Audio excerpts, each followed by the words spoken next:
Alright, good evening ladies and gentlemen. My name is Allison and I'd like to welcome you back to the hustle and bustle of Ocarina of Time 3D. Last time we completed the Great Deku Tree and defeated the evil Queen Goma, only to have unfortunately lost our great guardian of the forest, and we were more or less exiled, but it did lead us here to Hyrule Castletown, and there's quite a lot of activity going on around here. So one of the first things that I wanted to do that I completely forgot was to enter the old shooting range, which is obviously for adults, but so long as we have the money, then god damn it, this man will break all sorts of child laws. We have 10 targets and 15 shots. Do you think we can do it? With the addition of our newly acquired gyroscope, I think anything is possible. If you mess this up too many times, he does give you quite a few freebies, so that is definitely something to take into consideration. But we've got the reds, and oh, that looked off, but we did it. Perfect, and we get a fantastic present in the form of a Deku Seed bullet bag. It increases our max capacity for even more carnage. If you really wanted to keep playing, you could start winning 50 rupees each time, which could end up working out for us. And it's really not that bad of a way of making a quick buck if you know what you're doing and you're skilled enough, but I don't think we also spoke to this gentleman who wanted to see Princess Zelda. I think he's a bit of a pervert. He avoided the guards, swam through the moat, and he was almost there when they caught him. So there's a small hole that could help us apparently spy on the princess. But in case we were wondering why the security has been beefed up, it's because of this asshole right here. These guys are high as a goddamn kite, and I don't even know what else there is to say about them. Was there? Yeah, it's you. You're the one who had the incredible house for Richard. So she's obsessed with her puppy, as I probably would be too, but it's because her fur coat is apparently better, or his fur coat? I don't know. But let's actually start getting into what we need to, because this next section could take a little while. God, I just love that tone, that bisexual Netflix lighting in the sky. And the return of our friend, Mr. Kapora Gabora. The princess is inside the castle just ahead, but be careful not to get caught. So on this ground, time flows normally, but time stands still when you're in Lon Lon Ranch or in a town. Wow, that would feel very odd to say to someone who wasn't in a video game. To have time pass normally, we do need to leave town, and what are we gonna do now? Not talk to you again. But in conversations, time also is at a standstill, but it otherwise moves pretty darn quick. And if we go over here, we can bust into that and find ourselves a Skulltula. You want to keep in mind that Skulltulas will only naturally appear at night. And for some that are in trees or in dungeons, they'll just be there always. But if you want to find them normally, then that is how you know.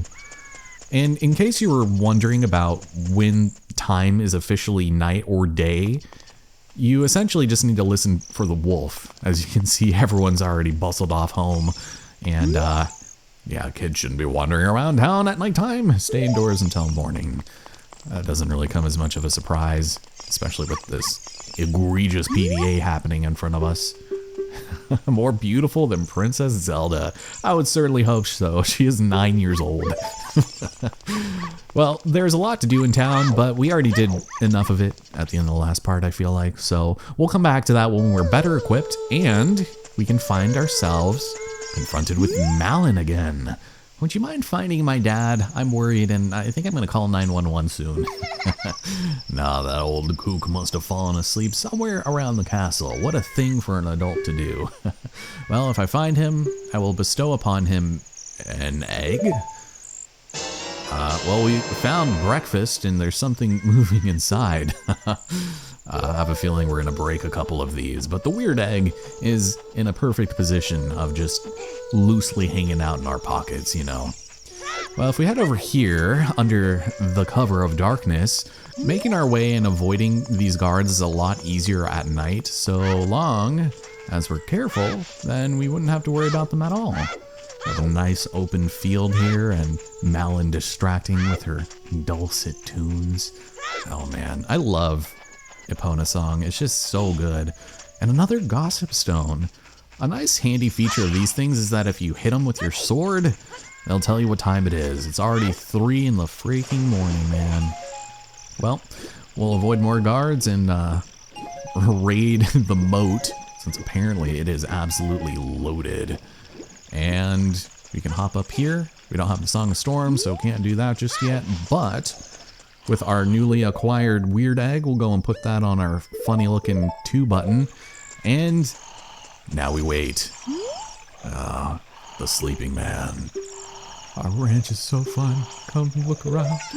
Oh, look, a cuckoo hatched from the egg we were incubating. It's the miracle of life. And wouldn't you know it? It's just what the doctor ordered. Can a person get a little shut-eye around here? Well, your daughter is looking for you, so I think that might take some precedent. Yeah, so he came to the castle to deliver milk, perishables that had been left outside all night. What could go wrong? But, yeah, he goofed. Father of the year over here.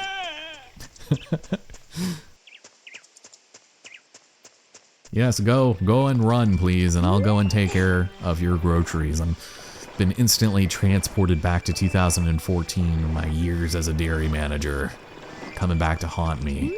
But no, luckily for us, this takes us exactly where we need to be in order to sneak on into the castle. Remember that mischievous man we spoke to 5 minutes ago? Well, the hole that he made it so close to entering is just right over here.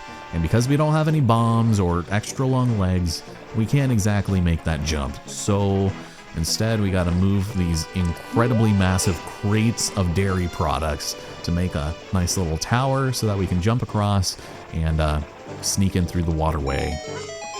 Oh, let's do it. Beautiful. Here comes everybody's favorite part of the game, the courtyard. This place is such a joy to behold because we've got to avoid the janitorial section and the watchful eye of all of these guards who are on quite the cycles that if you get caught, they will just throw you out. And sometimes they have incredibly good vision, but then other times not so much. So long as we're careful, we might be able to sneak on past. And if my D-pad does not fail, then we'll also do pretty good, but don't be tempted by riches because they'll only get you caught. Damn, this OG 3DS model, like, D-pad is a rough work, man. A rough piece of work. By the way, I also love this song. Can I make it? Okay, now, just don't turn around. There we go. We're fine. It's also these guys who sometimes overlap into each other, but...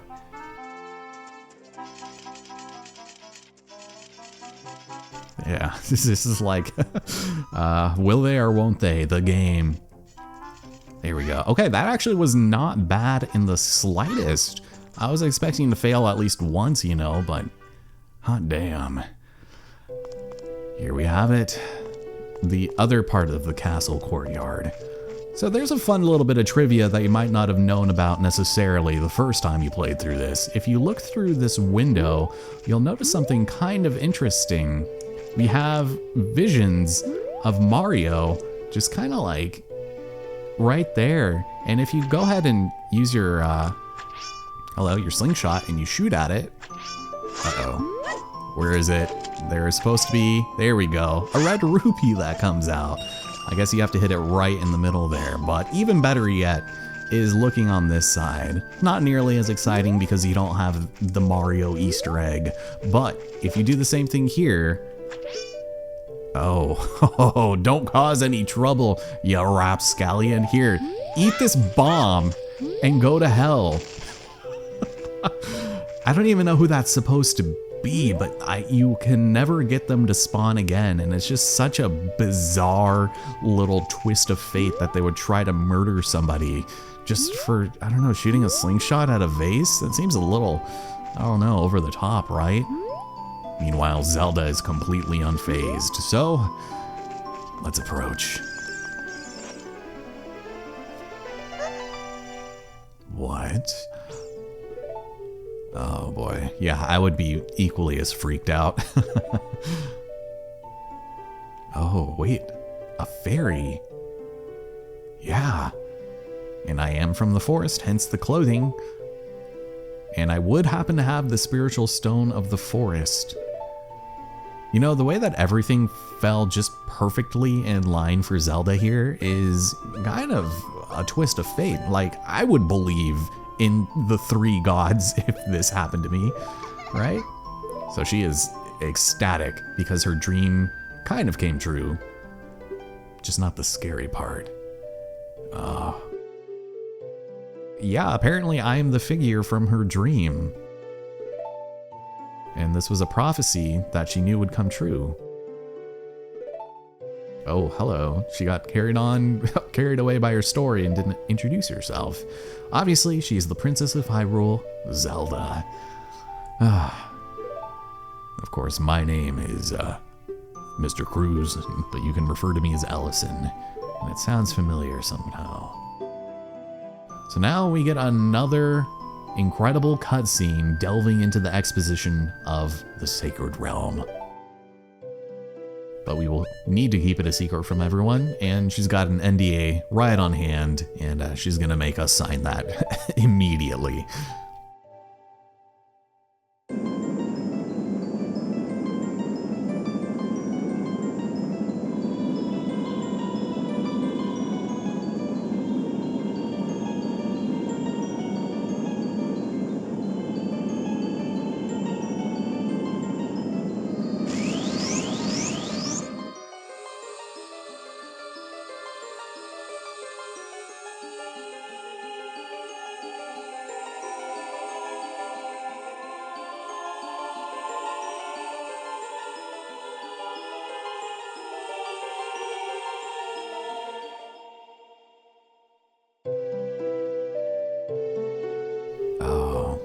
The Temple of Time is the entrance through which you can enter the Sacred Realm. Also, take a look at these roses! But it is sealed shut with a wall called the Door of Time, and in order to open it, we need the 3 spiritual stones. Another thing we need is the treasure that the royal family keeps along with this legend, the Ocarina of Time. Or for our friends in the UK, the Ocarina. But yes, I understand. I might have been born at 8 years old, but I'm still 8 years old. Oh, she also forgot to tell us that she was spying through this window, and the dark clouds symbolize this man. I mean, I'm just as afraid of men as you are, but I guess we don't have a choice. Dolly zoom in and get a load of this asshole. Yeah, a man with the evil eyes. That is Ganondorf, the leader of the Gerudo. They hail from the desert far to the west. Though he swears allegiance to her father, probably not sincere. And considering we learn a bit later that he is the first man in 100 years to be born to the Gerudo tribe, it's kind of insane. Right? Like, I feel like that's significant, but he noticed us staring right at him. But he has no idea what we're planning. Well, she told her father about the dream, and of course he didn't believe it, because he's the king and he's got more pressing matters to attend to, like tariffs. Well, Ganondorf is after the Triforce in the Sacred Realm, and he's come here to try and steal it, and to conquer Hyrule. No, the world, God forbid. But we're the only ones who can protect it. Alright, sure, I do trust you. This is probably the lengthiest cutscene in the entire game, and so we're sort of yada-yadaing through it, but it is very fortuitous that we came here and joined forces with the namesake of the game, and she will protect the Ocarina of Time with all her power. But we need to find the other stones, and that's going to be a bit of a journey in and of itself. Plus, she bestows upon us a letter. Nice. Wow, it has her autograph in it. I love that that's the takeaway he got from that, is like, whoa. So he's filthy stinking rich, straight to eBay, and we're good. So her attendant will guide us out of the castle. Don't be afraid to talk to her. I think she's a little more significant than that, to be honest. But this, my friends, is quite possibly the baddest ass in all of Hyrule, Madame Impa. Oh yeah, of the Sheikah tribe. She's responsible for protecting Zelda, and everything is exactly as the princess foretold. She's like the fixer, sort of, right? But yes, I am courageous and I'm going out on a big new adventure. No need to talk down on me like that. So her role in the princess's dream was to teach a melody to the one from the forest. And it is an ancient melody passed down by the royal family. She played this for Princess Zelda as a lullaby ever since she was a baby. There is mysterious power in these notes. Now listen carefully.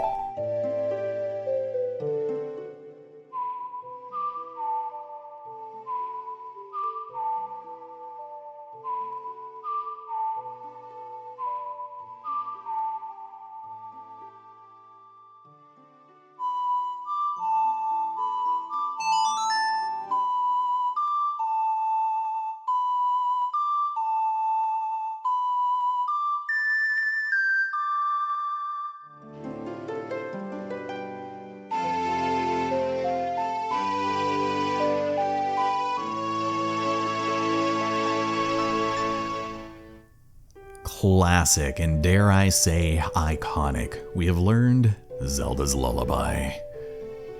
If the castle soldiers find you, there will be trouble. I mean, not if you're there, right? Please, get me out of here. As we fade to white. Ah, yes, daytime. Well, I appreciate you leading me out here, but we must protect this beautiful land of Hyrule. Our next stop is Death Mountain, home of the Gorons and the spiritual Stone of Fire. Yes, I am compelled and drawn to this mountain of death, but at the foot of it, we will find Kakariko Village, where she was born and raised. We should talk to some of the villagers before we go up Death Mountain, because that would be pretty important.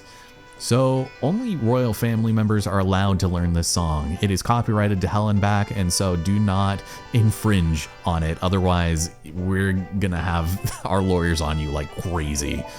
So she's counting on us. Cool. Thanks. Now that our vision has been damaged beyond repair, we can finally finish up just a couple of chores before ending the episode off.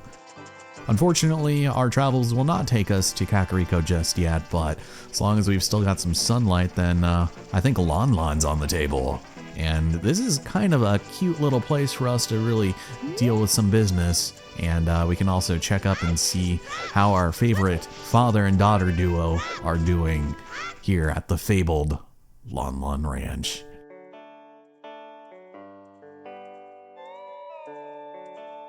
Oh no, something about this place also reeks of nostalgia, but there's a few things that we can do here just for fun, starting with the stables, where we can meet someone who is very unstable, and he goes by the name of Ingo, working on this dump of a ranch.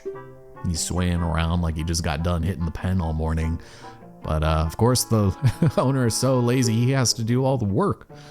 I suppose Talon's reputation precedes him.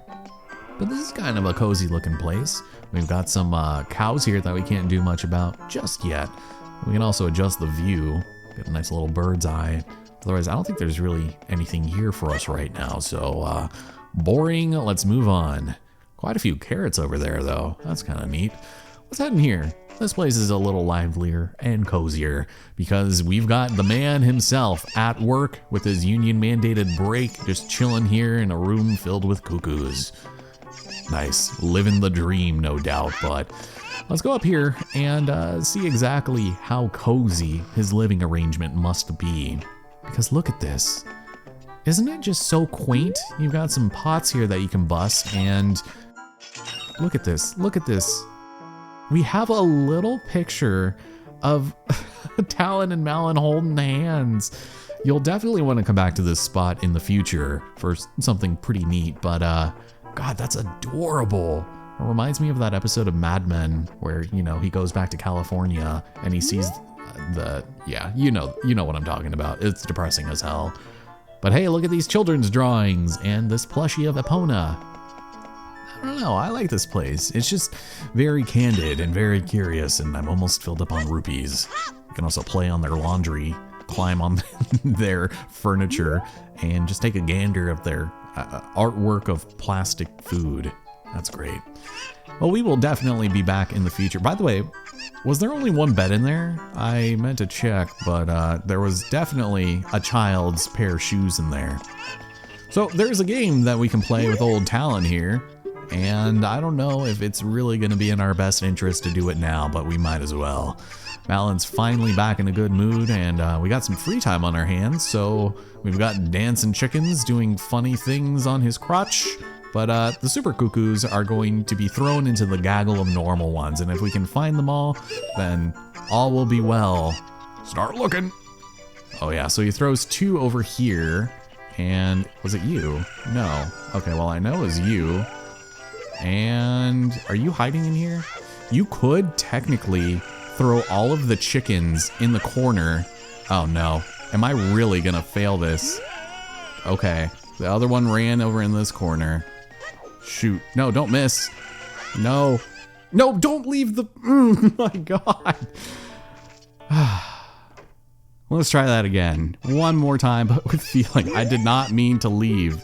I lost 10 rupees for that. Okay, we'll try it again.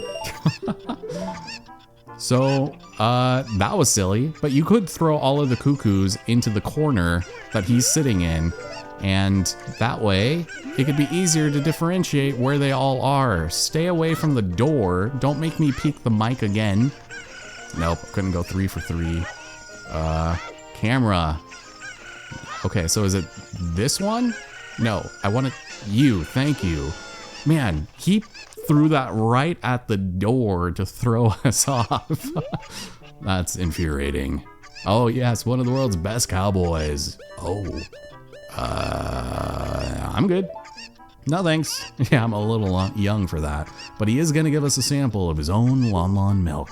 And after we drink it, we can bring it back and buy a refill anytime. This is going to be very important for the future, so you want to make sure you hold on to it. For now, he's just going to doze back off. What is it called when people just fall asleep? It's a very specific term. It's not like amnesiac or... Oh, it's the one that I'm going to be so annoyed that I can't remember. Well, anyways, in this tree, we've got ourselves a Skulltula that we can take and store that away for later. And before we head off to the silo, if we go head to the center of all that is good here, we can see our fated beloved, Malon once again. Oh, it's the fairy boy. I love that that is just who she knows me as, but we saw the princess, we loved the castle, we had a bomb thrown at us, but that is okay. And she wants to introduce us to her friend, Epona. Oh, she is adorable. I love Epona, man.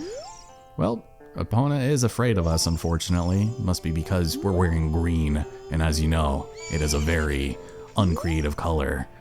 But the song that she's singing was composed by her mother, and we can sing it together if we really wanted to.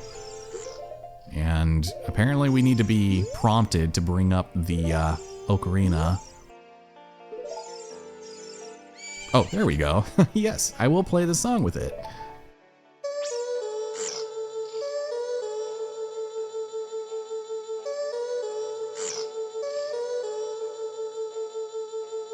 Well, luckily for us, these are all notes we already know.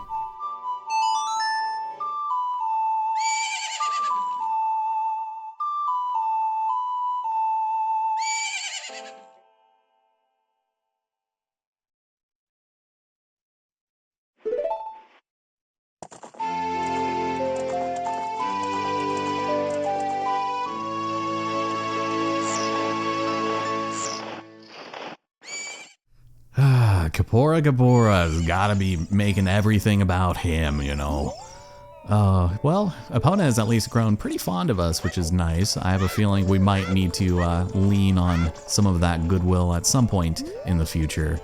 But now it's time to make the long, arduous trek clear on over to the silo. And the reason for that being is there's something new that we can grab over here. Something that we haven't really had much of an opportunity to explore just yet. Although, I guess we could have if we didn't make a beeline straight for Hyrule Castle. But let's go run in here and see what we've got ourselves. It's going to be another room filled with crates and lovely cows.